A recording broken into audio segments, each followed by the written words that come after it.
Hello, Brad from Cougar Ridge Ranch.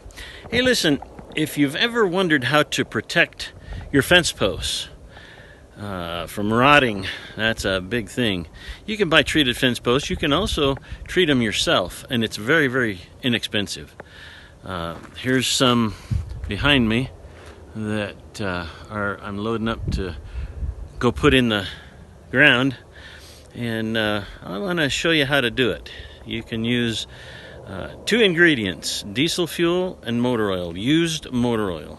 Something to do with your used motor oil. And there are fence posts that are in the ground that are 90 years old and not rotted yet. So this stuff works really good. It's very, very cheap. Most people have to throw away their motor oil. If you change your own oil, you can just save it.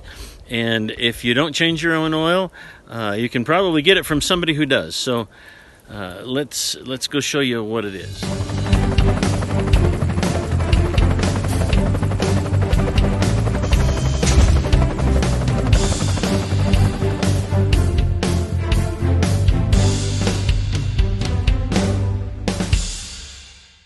So this is what I use. I just use a barrel. What is the size of this barrel?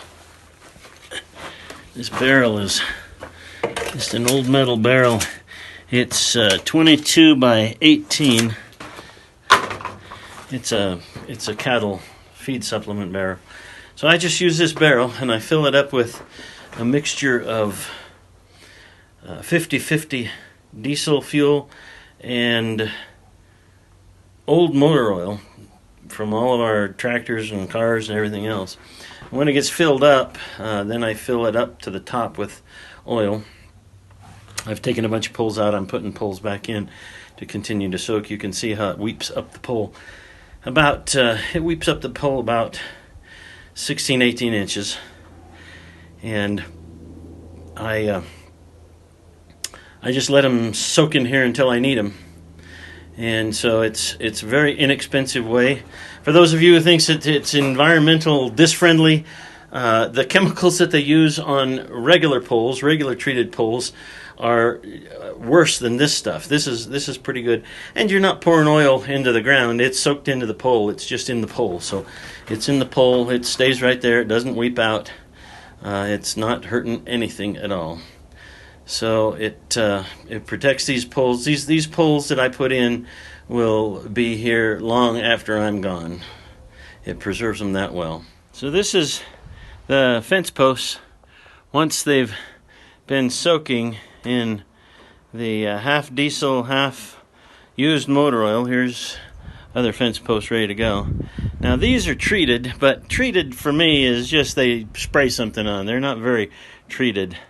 And they do rot after a while, but once they're soaked in this stuff, they just continue on. Now, remember when you put these in, and I've got another video of putting posts in. If you're going to concrete them in, put some gravel in the hole, put the post in the hole, then put concrete around it so that concrete is not underneath the pole. Because any moisture that gets into the regular pole can go down through. It won't rot in the oiled part, but it can get out the bottom. If it can't get out the bottom, it will rot no matter what. So you want to keep the bottoms open. So there you have it. There's the treated posts ready to be planted.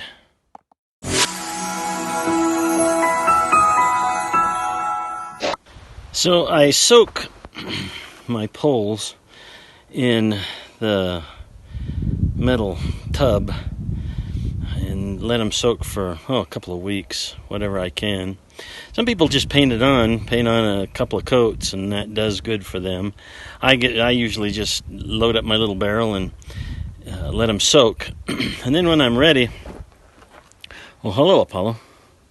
Then when I'm ready, I just paint the last 18 inches.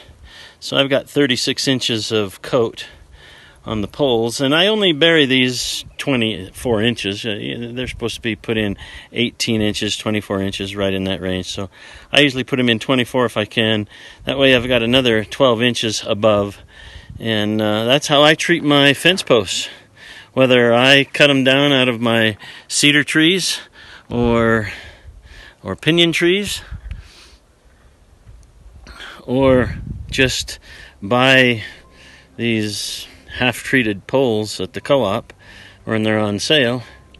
I think it's more of a bug coating than anything else. It's not very deep, but this stuff is deep and it prevents them from rotting.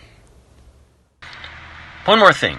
When installing your fence poles, cut the top at a 30 to 45 degree angle. Face that angle south when you set the poles in the ground, and paint on some of the 50-50 solution on the top of the pole. This will keep the water and ice from laying on the pole for a long period of time during the winter, and it will keep the water out of the wood fibers and prevent it from freezing and cracking the pole tops by fracturing hydraulically. Because they're facing south, the sun will melt the ice and the snow on the black surface, and it will simply run off. Hope this helps you. Thanks for watching. Subscribe to our channel, follow us on Facebook, and leave great comments. This is Brad, Flight Call Sign Captain Wingnut from Cougar Ridge Ranch, high in the Uinta Mountains of Utah. So long.